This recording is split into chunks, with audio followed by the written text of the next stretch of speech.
So chapter 7 is going to be on internal controls and cash. And we're going to be going over a lot of the processes in the cash cycle and also internal controls from a general accounting perspective. And Sarbanes-Oxley, we'll go over the act of in the following slides, but it was an act by the SEC that required internal controls over financial reporting and created a lot of the processes that businesses are required to follow now. And we're going to describe the objectives of internal control and what it does, and the application to the cash cycle, which is businesses going over cash receipts, and cash payments and the bank statements and bank reconciliations. And we're going to go over the nature of bank accounts and their role in controlling cash. We're also going to talk about special purpose cash funds, such as petty cash. They just a little bit of cash on hand. And the reporting requirement of cash and cash equivalents on the financial statements, and the metric of days cash on hand to assess a company's ability to meet its cash commitments. The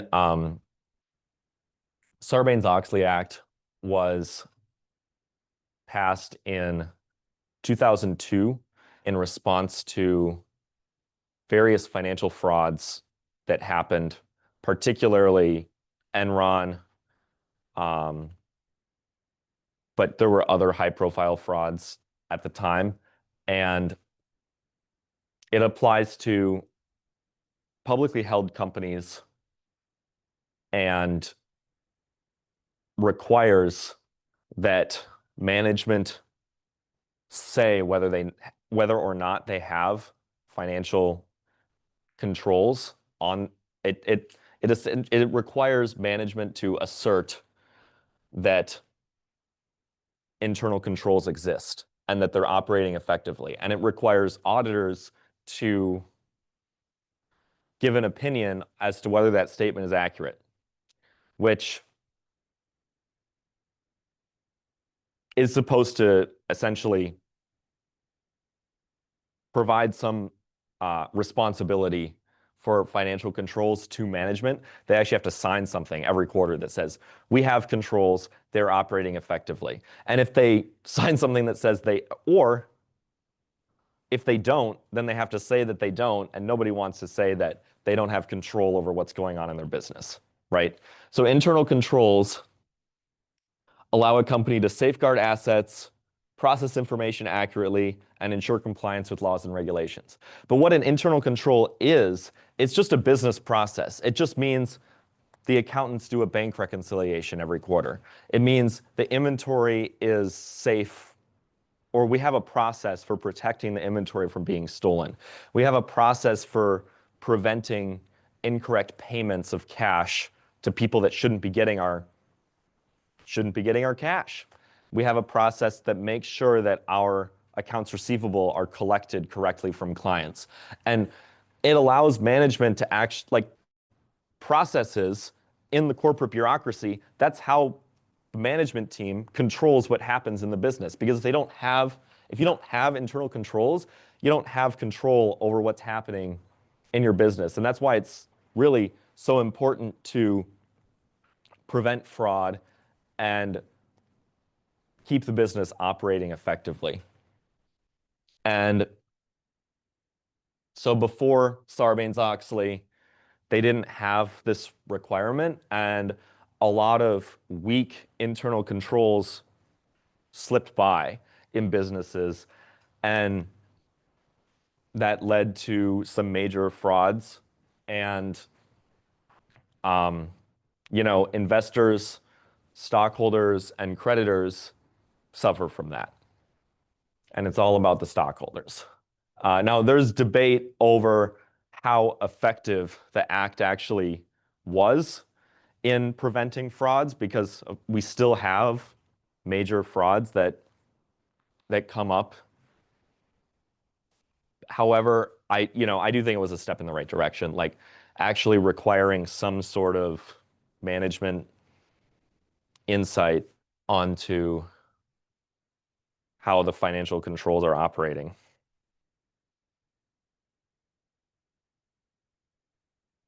And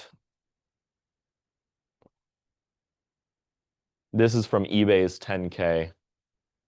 Basically, they just say that we have internal controls. We developed them under this framework called COSO, which is the Committee of Sponsoring Organizations, and concluded that the internal control over financial reporting was effective as of December 31st.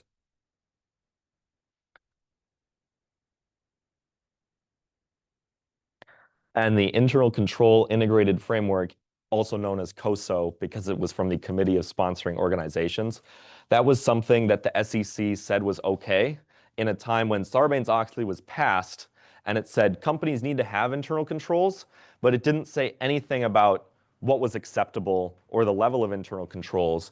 And so then this organization came up with a framework, and the SEC said that's okay. And then now, because of that clarity, that's what everybody uses. So, and it's one serious concern is preventing employee fraud, which is deceiving an employer for personal gain. It's also for safeguarding assets, and it's also for internal controls over financial reporting, which is making sure that management can't just change things in the financial statements and report false statements to investors. Say we had more net income or more inventory than we should, or than we actually did. And then, so right, there's safeguarding assets, accurate information to investors, and compliance with laws and regulations is also a big thing. It's like when there's a huge, I think Campbell's Soup just got fined for one of their factories dumping in a river or a lake. It's kind of the like, man, and then the CEO or whatever says, "Oh, we didn't know, we didn't know." It was your job to know. That's what the compliance with laws and regulations. If you need internal controls over the business to know what's going on in the business, to know that you're compliant with laws and regulations, you should know whether you're dumping soup in a river. Like, right? So,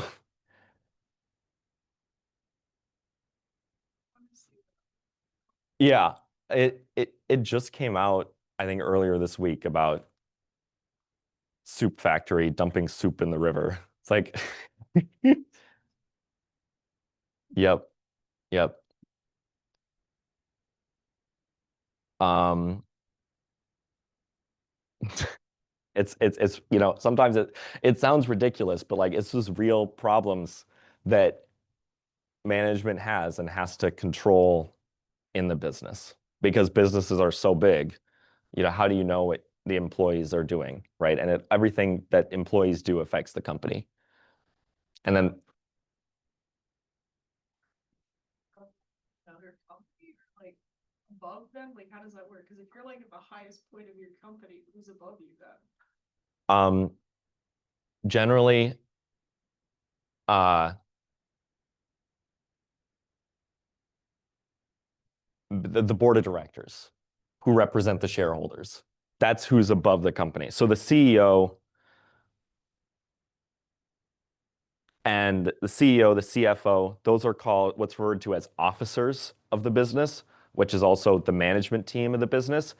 They are hired and fired by the board of directors, and the board is voted on by the shareholders. Shareholders voting appoints the board, and the board hires the CEO, determines the CEO compensation, and the auditors officially report to the audit committee of the board of directors, which means that, and that's supposed to provide some additional oversight over management so that someone's holding them accountable. And the boards are sometimes management can be on the board, for example, like a lot of important founders of companies, like you think of like Mark Zuckerberg or something, that he owns a controlling stake in Facebook. I don't know if he's on the board or not, but he definitely was at some point. And so, and he also was the CEO at some point. So if you're the CEO of your own business, there is no one to hold you accountable because it's your own money. But generally the board and the shareholders is what's above the CEO. And then compliance with laws and regulations would be the government. I guess that's who's supposed to hold companies accountable for breaking laws. And then, the Sarbanes-Oxley Act in general is that is a government regulation that they have to have internal controls, and that's managed by the SEC.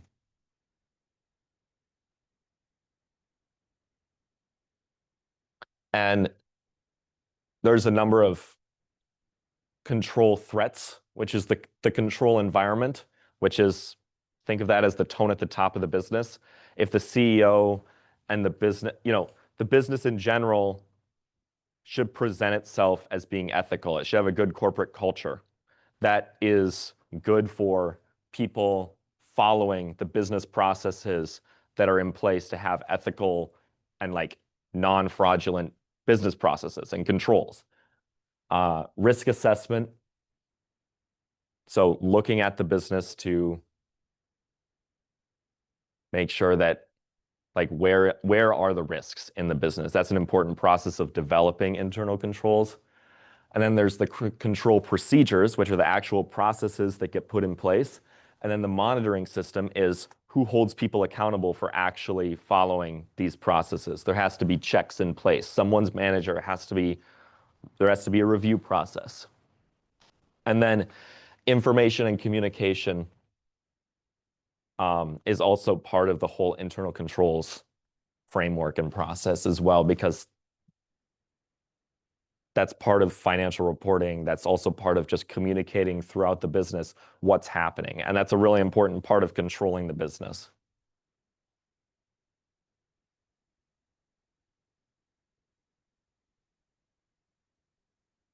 The control environment, that's management's philosophy and operating style, personnel policies, corporate messaging, corporate culture, and tone at the top. Like, am I working for an ethical company? Think Enron. I don't know how much you guys have. I highly recommend, books like The Smartest Guys in the Room. I think there was also a movie made. Super good movie. Horrible tone at the top. Like the tone at the top literally was, you need to perform better or you're going to get fired, and fraud is okay.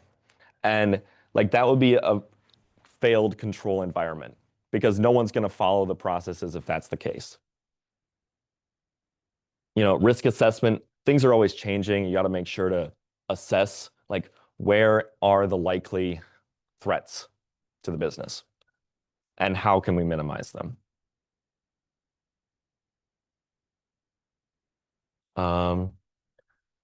The procedures is the actual process for how this is implemented, which is having competent personnel, rotating duties, mandatory vacations. Forcing employees to take vacation is a great way to uncover fraud because someone's been doing this fraud at the month-end close every single month for years, and then 1 month end they're gone, and someone else looks at their work, right? That's an important control procedure. Separating responsibilities, separating operations, having good custody of assets like safeguards of the actual physical cash, physical inventory, security. That's actual procedures involved. Yeah, a lot of time frauds are discovered because employees miss work. Internal controls, it's a really important thing in financial accounting because if you go into the audit world, a lot of the testing we do is over internal controls to have an assertion on internal controls and also to rely on them.